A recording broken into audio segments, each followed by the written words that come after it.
नमस्कार, आप सभी को हमारे चैनल पे बहुत बहुत स्वागत है और उम्मीद करते हैं कि आप सभी बहुत स्वस्थ और सुरक्षित होंगे।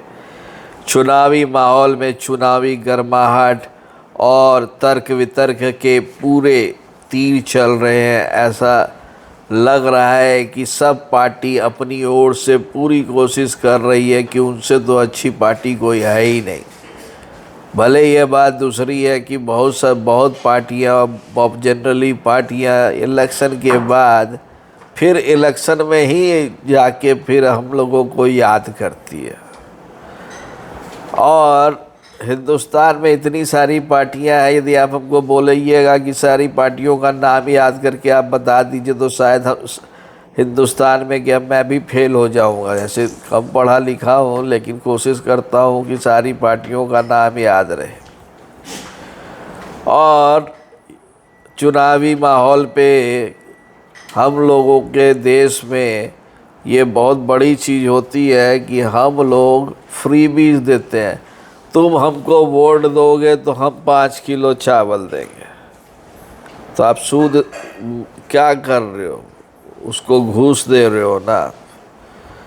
ये नॉर्थ इंडिया और साउथ इंडिया में से साउथ इंडिया में बहुत चीज़ है, बहुत चलता है।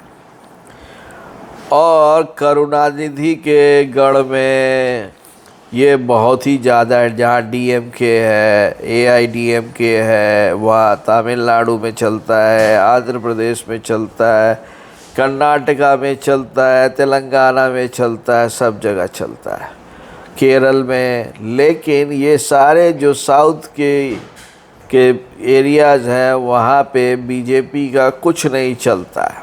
बीजेपी एक तरह से जीरो हो जाती है वहाँ पे, जिससे उसको पार्लियामेंट में या राज्यसभा में बहुत ज़्यादा नुकसान होता है। तो देखा ये जा रहा था कि पिछले 1.5 से 2 सालों से, शुरुआत तो 2019 से ही हो गई थी, बीजेपी ने साउथ पे पैर फैलाना शुरू कर दिया। लेकिन इस बार मैंने देखा है जब राम मंदिर का उद्घाटन के पहले से ही जब पूजा पाठ जब शुरू हुआ था प्रधानमंत्री जी का, तो वो साउथ से ही शुरू हुआ था और साउथ में उन्होंने बहुत समय दिया है। माने या ना माने, प्रधानमंत्री जो है उनका एक्सेप्टेंस पूरे हिंदुस्तान में, यदि आप बोलिएगा कि उनका एक्सेप्टेंस सिर्फ नॉर्थ में है या सेंट्रल में या ईस्ट इंडिया में, तो बात गलत होगी। लेकिन भले ही उनकी पार्टी का एक्सेप्टेंस साउथ में नहीं है, तो इस बार 2024 में जो मुझे लगता है कि जो बीजेपी का मूल मंत्र ये है कि जितना अच्छा हम लोग साउथ में कर सके, जितनी ताकत साउथ में लगा सके लगाते हैं, क्योंकि नॉर्थ जो है वहाँ पे बीजेपी बहुत स्ट्रॉन्ग है।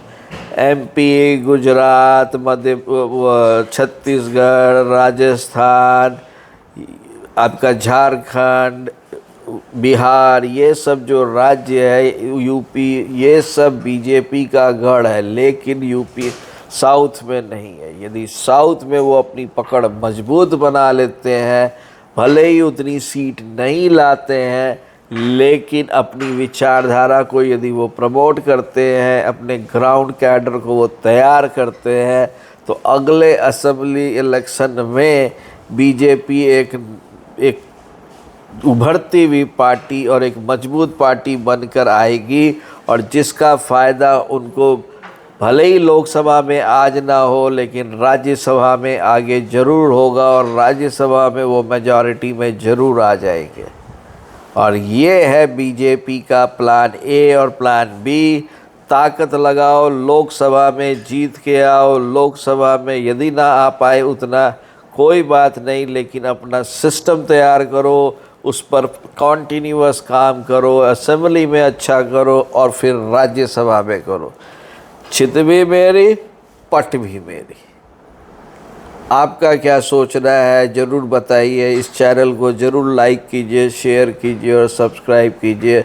तब तक के लिए नमस्कार, धन्यवाद।